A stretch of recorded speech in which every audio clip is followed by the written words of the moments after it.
Olá, eu sou Fernanda Guiar, sou pneumologista, coordenadora do Serviço de Pneumologia do Hospital São Rafael, também coordeno o Grupo de Doenças Pulmonares Intersticiais da Bahia e faço parte da Comissão de DPI, da SPBA e da SBPT.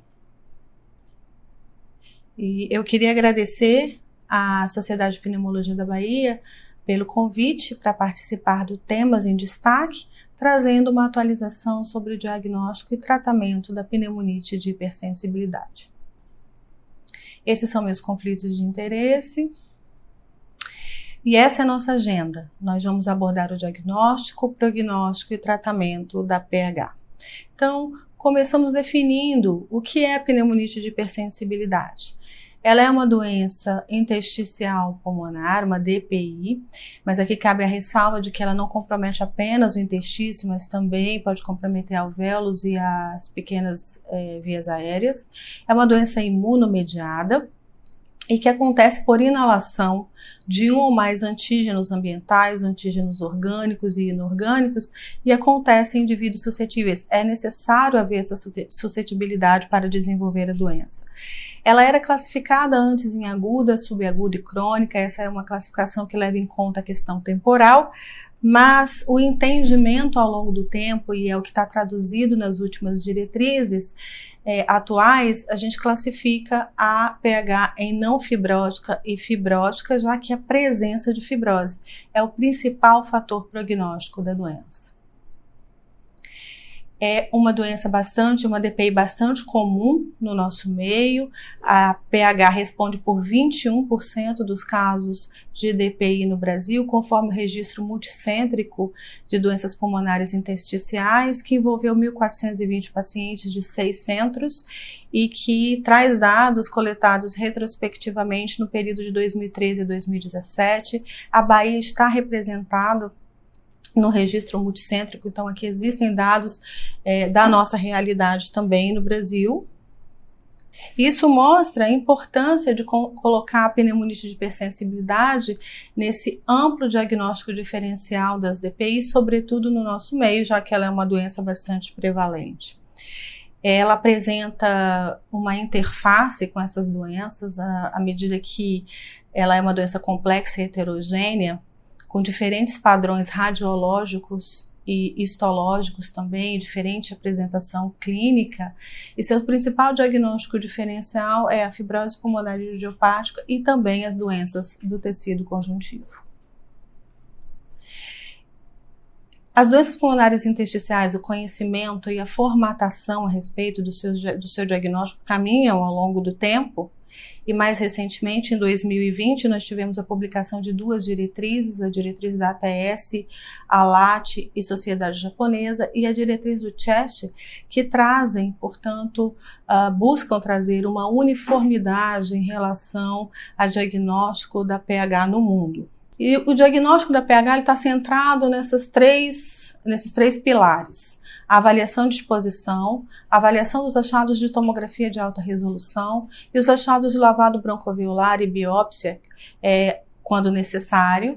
Todas essas informações são integradas na discussão multidisciplinar que vai envolver pneumologista, radiologista e patologista, lembrando que a MDD é o padrão ouro no diagnóstico das DPIs. Vamos começar falando de exposição. Existem mais de 200 causas conhecidas para pneumonite de hipersensibilidade. Esse é um trabalho do Dr. Selman, de 2012, em que ele traz aí diferentes causas relacionadas à exposição a fungos, bactérias, protozoários, antígeno aviário, também produtos químicos, enfim. Esses dados também estão disponíveis no HP Lung, que é um site que traz aí diferentes exposições já conhecidas e correlacionadas à pneumonite de hipersensibilidade, mas nós entendemos que uma avaliação estruturada, pesquisando sistematicamente essas exposições, é uma coisa importante. As diretrizes não trazem um modelo validado, um questionário validado, ainda não existe um questionário validado para a pesquisa dessas exposições, mas os experts entendem que é importante essa avaliação sistematizada, que vai envolver, então, uma pesquisa de exposição domiciliar, ocupacional e recreativa, de forma que a gente precisa mesmo entrar na semana do paciente, perguntando, inclusive, o que ele faz, quais são seus hobbies, não apenas atividades profissionais. Uma grande questão é também quantificar essa exposição e dar relevância a essa exposição, porque nem sempre uma exposição que está ali presente, ela é de fato relevante, então esse é um desafio. E lembrar que a exposição permanece indefinida em até 50% dos casos, segundo dados publicados na literatura. No nosso meio, é muito infrequente não encontrar exposição, isso talvez porque ela seja uma doença muito comum no Brasil e exista uma expertise maior em pH do que em outros lugares no mundo. Lembrar que essa exposição precisa ser reavaliada com frequência, não é incomum que ela não seja descoberta numa primeira avaliação, mas apenas em consultas posteriores. Seguindo, é importante agora avaliar os dados de tomografia. Essa é uma ferramenta-chave para o diagnóstico, apontando, então, os achados de tomografia, eles podem indicar fortemente essa possibilidade diagnóstica. Além disso, a gente utiliza a imagem para classificar em fibrótica e não fibrótica e, com isso, prognosticar a doença. Lembrando que a tomografia deve conter imagens de inspiração completa, mas também as imagens expiratórias. As diretrizes vão trazer, aí como eu vou comentar adiante, bem detalhadamente a descrição de achados de tomografia para pH, mas a rigor a gente tem que lembrar dessa possibilidade sempre que existe uma doença pulmonar intersticial fibrótica ou não fibrótica associada ao envolvimento de pequenas vias aéreas. Então aí está a classificação para pH não fibrótica das duas diretrizes, acima da diretriz da TS e abaixo da diretriz do CHEST. Eu não vou me ater a isso, mas queria chamar a atenção de vocês que a presença de nódulos centrolobulares, opacidade em vidro fosco, atenuação em mosaico e aprisionamento aéreo, assim como a presença do padrão das 3 densidades que eu vou mostrar, são achados altamente indicativos da presença de pneumonite de hipersensibilidade. E havendo fibrose, então, esses achados sugerem um fenótipo de pH fibrótica. Aqui para demonstrar, nós temos diversos nódulos centrolobulares. Nessa imagem a seguir, opacidade em vidro fosco com mosaico e no corte expiratório nós observamos o aprisionamento aéreo. Essa então esses achados são considerados típicos para pneumonia de hipersensibilidade não fibrótica.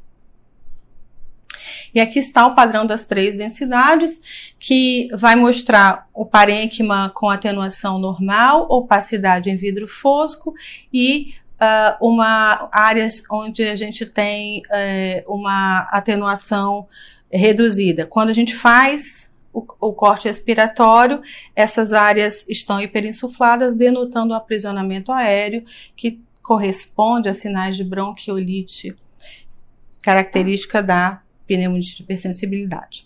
Os achados de pneumonias de hipersensibilidade fibrótica também estão descritas nas diretrizes, e aqui o padrão considerado típico, onde a gente tem achados de fibrose com algum vidro fosco e nodularidade centrolobular, uma predominância em lobos superiores, mosaico e aprisionamento aéreo no corte expiratório. Então essa é uma tomografia classificada como típica.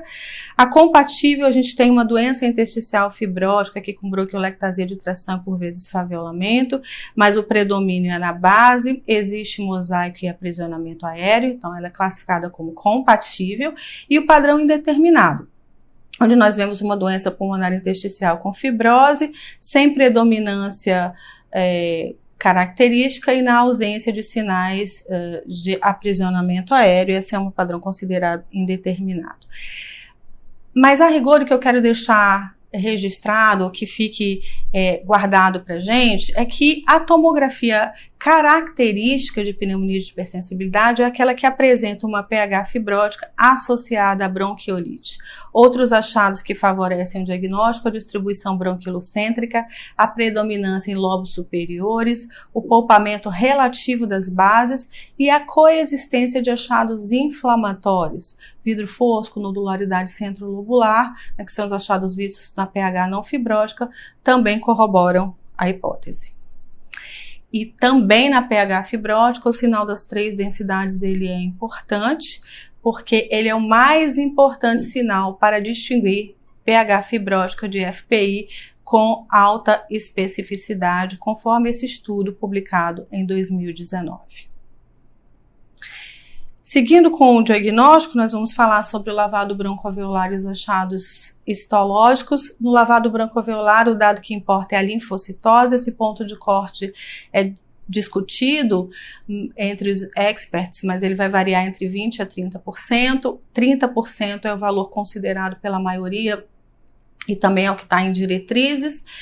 E os achados histológicos da pH não fibrótica, que é aquilo que a gente chama de tríade clássica da pH, envolvem uma pneumonia intersticial de disposição bronquilocêntrica, uma bronquiolite celular linfocítica e a presença de granulomas mal formados, ou células gigantes multinucleadas. Na presença desses achados, a gente tem um diagnóstico confirmado de pneumonite de hipersensibilidade. Então, na pH não fibrótica, as diretrizes sugerem, se for necessário, biópsia, começar com uma biópsia transbrônquica, na pH fibrótica, criobiópsia ou biópsia pulmonar cirúrgica, lembrando que biópsias em 2 lobos diferentes também é uma recomendação. Os achados histopatológicos são variáveis e eles estão muito bem descritos, detalhadamente descritos nas diretrizes. Eu não vou me ater isso, recomendo aqui a leitura delas, mas quero chamar a atenção que os achados histopatológicos considerados típicos da pH fibrótica vão envolver uma doença intersticial de distribuição bronquilocêntrica com ou sem metaplasia bronquiolar e a presença de granulomas mal formados. Todas essas informações são, então, integradas na discussão multidisciplinar, as informações clínicas, dados laboratoriais, radiológicos, do lavado broncoalveolar e histológicos, para, então, definição do diagnóstico, lembrando que a MDD é o padrão ouro para o diagnóstico das DPIs. Esses achados, aqui está como a diretriz da TS recomenda que essas informações sejam integradas. Ela começa com a avaliação dos achados de tomografia de tórax, classificando como típico, compatível e indeterminado, e depois avalia a exposição. Quero chamar a atenção que, nessa diretriz, mesmo com uma tomografia típica e exposição definida, o diagnóstico definitivo só acontece na presença de informação histológica, ainda que essa seja uma histologia indeterminada. Então, fica uma crítica aqui. Com o lavado broncoalveolar, apenas esse diagnóstico é considerado de alta confiança. À medida que a tomografia caminha de típica para indeterminada, os achados histológicos passam a ser mais importantes. Para a diretriz do Chest, tudo começa com a avaliação de exposição e depois da avaliação de exposição, a avaliação de tomografia. E diferente da ATS, com uma exposição identificada e uma tomografia típica, o diagnóstico de pneumonia de hipersensibilidade pode ser aceito sem outros exames. Na presença de uma tomografia compatível e indeterminada, é feito o lavado broncoalveolar. Com linfocitose, o diagnóstico é aceito com alta confiança. Na ausência de linfocitose, a biópsia é recomendada. À medida que a tomografia é menos típica ou a exposição menos clara, também a lavado broncoalveolar e a histologia ganham importância. Contudo, essas duas diretrizes elas são complicadas, a aplicação clínica no dia a dia pode ser difícil. Qual é a diretriz que a gente deve usar? Qual é a melhor? Esse estudo do México comparou as duas diretrizes e mostrou que um diagnóstico de pneumonia de hipersensibilidade definitivo ele é mais frequente utilizando-se a diretriz do Chest, claro, já que ela acata o diagnóstico sem a necessidade de informação histológica ou de lavado broncoalveolar. Trago aqui para discussão, para essa apresentação, portanto, esse modelo proposto pelo Dr. Pérez e pela doutora Johansson, que é um modelo que talvez seja mais prático para a utilização clínica. Nós começamos avaliando os pacientes com suspeita de DPI, investigando a exposição. Se a exposição é convincente e a tomografia é característica de pH, o diagnóstico pode ser firmado. Na ausência de uma TC característica, se as alterações são inflamatórias, lavado broncoalveolar e biópsia transbrônquica. Se os achados são mais fibróticos, criobiópsia ou biópsia cirúrgica. Tendo linfocitose, o diagnóstico pode ser feito. Na ausência de linfocitose ou achados de biópsia que apoiam o diagnóstico, deve-se considerar outra causa de DPI. Na ausência de uma exposição convincente na primeira avaliação, reavaliar, utilizar um questionário, considerar a visita domiciliar. Se o antígeno é encontrado e a TC é característica, pode-se fazer o diagnóstico, se não, segue-se esse fluxo de investigação. Se a TC não é característica e não tem antígeno encontrado, é improvável que seja pneumonite de hipersensibilidade. Lembrar que a presença de grandes nidos favorece o diagnóstico, sobretudo na diferenciação de FPI. Melhora com afastamento e piora com reexposição também devem ser considerados. Para prognosticar, lembrar dos fatores relacionados ao próprio paciente, ao ambiente e dos exames realizados. Idade, sexo masculino, alteração de telômeros e doença autoimune concomitante ou presença de achados autoimunes como um FAM positivo conferem um prognóstico pior, assim como exposição não identificada ou exposição persistente e tabagismo também. Para os exames, lembrar que os achados de fibrose, como eu já comentei, por si só são prognósticos, sobretudo se houver falveolamento ou pneumonia intersticial usual histológica, assim como pior função pulmonar no momento do diagnóstico, são fatores de pior prognóstico. O tratamento. O tratamento ele começa sempre com o afastamento da exposição, essa é uma questão cernal. E o corticóide inalatório e broncodilatador podem ser utilizados, eles têm indicação se houver presença de sibilância ou de obstrução ao fluxo aéreo. Fora desse contexto clínico, não há papel para essa associação. Para pH não fibrótica, lembrando que são aquela em que a TC tem achados inflamatórios, o corticoide é recomendado nessa dose de 0,5 a 1 mg por quilo, num período de 4 a 6 semanas, na verdade, aqui de 4 a 6 semanas, com uma redução em 3 meses e considerar o imunossupressor, sobretudo para poupar corticoide.